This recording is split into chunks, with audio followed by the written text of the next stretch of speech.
வரக்கூடிய 2026 சட்டமன்ற தேர்தலில் ராமநாதபுரம் மாவட்டத்துல திமுக சார்பா யாரெல்லாம் களமிறங்க போறாங்க, திமுக தலைமை யாருக்கு வாய்ப்பு தரப்போது இந்த வீடியோல பார்க்கலாம். Hi everyone, this is RV Saranya. Ramanathapuram மாவட்டத்தை பொறுத்த வரைக்கும் மொத்தம் 4 சட்டமன்ற தொகுதி இருக்கு. ராமநாதபுரம், பரமக்குடி, முதுகுளத்தூர், திருவாடானை. முதலாவதா ராமநாதபுரம்.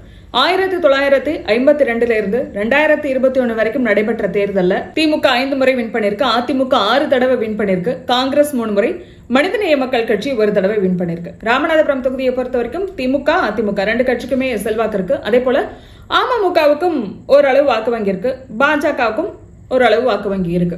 அதனாலதான் கடந்த 2021 சட்டமன்ற தேர்தலில் அதிமுக கூட்டணியில இடம்பெற்ற பாஜக இந்த தொகுதியை கேட்டு வாங்கினாங்க. கடந்த முறை இங்க திமுக சார்பா களமிறங்கியவர் காதர் பாஷா முத்துராமலிங்கம் ஏறக்குறைய 50,000 வாக்கு வித்தியாசத்துல ஜெயிச்சாரு. இந்த முறையும் அவரே தான் களமிறங்குவார், திமுக தலைமை அவருக்கு தான் வாய்ப்பு தரும் அப்படின்னு சொல்றாங்க. அந்த வகையில சிட்டிங் எம்எல்ஏ பிளஸ் ராமநாதபுரம் மாவட்ட செயலாளர் இருக்கக்கூடிய காதர் பாஷா முத்துராமலிங்கம் மீண்டும் ராமநாதபுரம் தொகுதியில களமிறங்குவார் அப்படின்னு சொல்லப்படுது. இவர் அல்லாம இளைஞர் அணியில இருக்கக்கூடிய ஒரு சிலர் இந்த தொகுதியில களமிறங்க முயற்சி பண்றாங்க. குறிப்பா சொல்லணும்னா இளைஞர் அணியில இருக்கக்கூடிய இன்பா ராகு முயற்சி பண்றாரு அப்படின்னு சொல்லப்படுது. போன முறையும் இதே தொகுதியில களமிறங்க அவர் முயற்சி பண்ணியிருந்தாரு. அந்த வகையில இந்த முறையும் அவர் முயற்சி பண்றாரு அப்படின்னு சொல்லப்படுது. அடுத்ததா பரமக்குடி. இது அதிமுகவோட இரும்பு கோட்டை அப்படின்னு இந்த தொகுதியை சொல்லுவாங்க. 1977 இருந்து 2021 வரை நடைபெற்ற தேர்தலில் மொத்தமா அதிமுக 8 முறை வின் பண்ணிருக்கு. திமுக 2 முறை, தமாக 1 தடவை, காங்கிரஸ் 1 முறை வின் பண்ணிருக்கு. ஆனா கடந்த 2021 சட்டமன்ற தேர்தலில் அதிமுக கோட்டையா இருந்த பரமக்குடியை திமுக கைப்பற்றினது.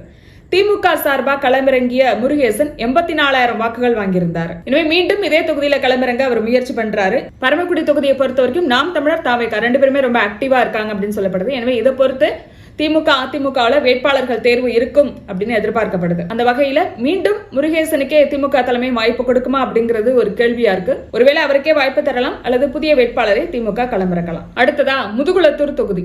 திமுக 3 முறை, காங்கிரஸ் 3 முறை, அதிமுக 2 முறை, ஃபார்வர்ட் பிளாக் 2 முறை, தமாக 1 முறை வின் பண்ணிருக்கு. கடந்த 3 தேர்தலை எடுத்து பார்த்தோம் அப்படின்னா 2011 அதிமுக, 2016 காங்கிரஸ், 2021 திமுக இங்க வின் பண்ணிருக்கு. கடந்த முறை இங்க திமுக சார்பா போட்டியிட்டு ஜெயிச்சவர் ராஜகண்ணப்பன் 1 லட்சத்திற்கும் அதிகமான வாக்குகளை இங்க வாங்கியிருந்தாரு. எனவே வரக்கூடிய 2026 சட்டமன்ற தேர்தலில் மீண்டும் ராஜகண்ணப்பன் களமிறங்குவார் அப்படின்னு சொல்லப்படுது. ராஜகண்ணப்பனை பொறுத்த வரைக்கும் வரக்கூடிய 2026 சட்டமன்ற தேர்தல் வரும்போது ஏறக்குறைய அவருக்கு 78 வயசாயிடும். ஒருவேளை வயதை காரணம் காட்டி புதிய வேட்பாளரை களமிறக்கலாம், வேட்பாளரை மாத்தலாம் அப்படிங்கிற முடிவை திமுக தலைமை எடுத்தது அப்படின்னா ராஜகண்ணப்பனுக்கு பதிலாக அவருடைய மகன் திலீப் குமார் இந்த தொகுதியில களமிறங்குவார் அப்படின்னு சொல்லப்படுது. எனவே முதுகுளத்தூரை பொறுத்த வரைக்கும் ஒன்னு ராஜகண்ணப்பனுக்கு திமுக தலைமை வாய்ப்பு தரும், அல்லது அவருடைய மகன் திலீப் குமாருக்கு திமுக தலைமை வாய்ப்பு தரும் அப்படிங்கிறாங்க. திலீப் குமாரை பொறுத்த வரைக்கும் அவர் ஒரு மருத்துவர், திமுக மருத்துவர் அணியில இருக்காரு. அவரும் இந்த முறை சட்டமன்ற தேர்தலில் களமிறங்க தீவிரமா முயற்சி பண்றாரு அப்படின்னு சொல்லப்படுது. ராஜகண்ணப்பன் தரப்பை பொறுத்த வரைக்கும் தந்தை மகன் 2 பேருமே சீட்டு எதிர்பார்க்கிறாங்க அப்படின்னு சொல்லப்படுது. சிவகங்கை மாவட்டத்தில் இருக்கக்கூடிய ஒரு தொகுதியை திலீப் குமாரும், அதே போல முதுகுளத்தூர் தொகுதியை மீண்டும் ராஜகண்ணப்பன் எதிர்பார்க்கிறார் அப்படின்னு சொல்லப்படுது. எனவே தந்தை மகன் 2 பேருக்குமே திமுக தலைமை வாய்ப்பு தருமா, அல்லது முதுகுளத்தூர் தொகுதியில ராஜகண்ணப்பன் அல்லது திலீப் குமார் இருவரில் ஒருவரை வேட்பாளரா திமுக தலைமை தேர்வு செய்யுமா அப்படிங்கிறது இன்னும் கொஞ்ச நாளையில நமக்கு தெரிய வரும். அடுத்தது திருவாடானை. எப்படி பரமக்குடி அதிமுக கோட்டையும் அதே போல திருவாடானை காங்கிரஸோட கோட்டை.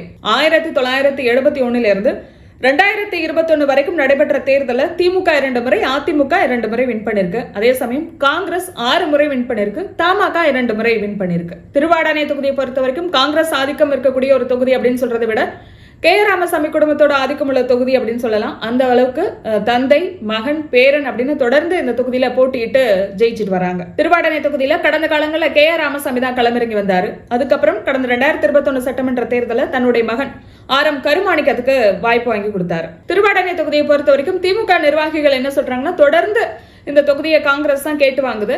அதனால வரக்கூடிய 2026 சட்டமன்ற தேர்தலில் திமுக வேட்பாளரையே இங்க களமிறக்கணும் அப்படிங்கிறது திமுக நிர்வாகிகளோட ஒரு கோரிக்கையா இருக்கு. காங்கிரஸை பொறுத்த வரைக்கும் திமுக கேட்டா ஒரு சில தொகுதிகளை மாத்திப்பாங்க. ஆனா காங்கிரஸ் தொகுதி, காங்கிரஸோட கோட்டை அப்படின்னு தமிழ்நாட்டில் இருக்கக்கூடிய 234 சட்டமன்ற தொகுதியில ஒரு சில தொகுதிகள் இருக்கு.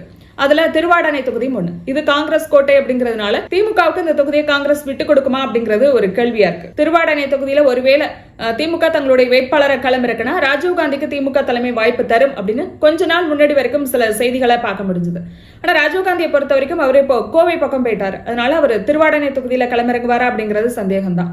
ஏன்னா ஏற்கனவே ராமநாதபுரம் மாவட்டத்தை பொறுத்த வரைக்கும் ராஜகண்ணப்பன் வர்சஸ் காதர் பாஷா அப்படிங்கிற ஒரு அரசியல் இருக்கு அப்படின்னு சொல்றாங்க. இதுல மூணாவதா ராஜீவ் காந்தியும் என்ட்ரி கொடுப்பாரா அப்படிங்கிறது ஒரு கேள்வியா இருக்கு. ஏன்னா ஒரே மாவட்டத்துல 3 பேர் இருக்கும்போது அதிகார மோதல், உட்கட்சி அரசியல் இப்படியான விஷயங்களுக்கு வழிவகுக்கும் அப்படிங்கிறதுனால திமுக தலைமை அந்த முடிவை எடுக்குமா அப்படிங்கிறது தெரியல. அது மட்டும் இல்லாம ராஜீவ் காந்தி இப்போ கோவை பக்கம் போயிட்டதுனால திருவாடானை தொகுதியில அவர் இப்போ கவனம் செலுத்துறது இல்லை அப்படின்னு சொல்றாங்க. எனவே வரக்கூடிய 2026 சட்டமன்ற தேர்தலில் இப்போதைக்கு திருவாடானை தொகுதியில காங்கிரஸ் தான் களமிறங்கும் அப்படிங்கிறது கள நிலவரம்.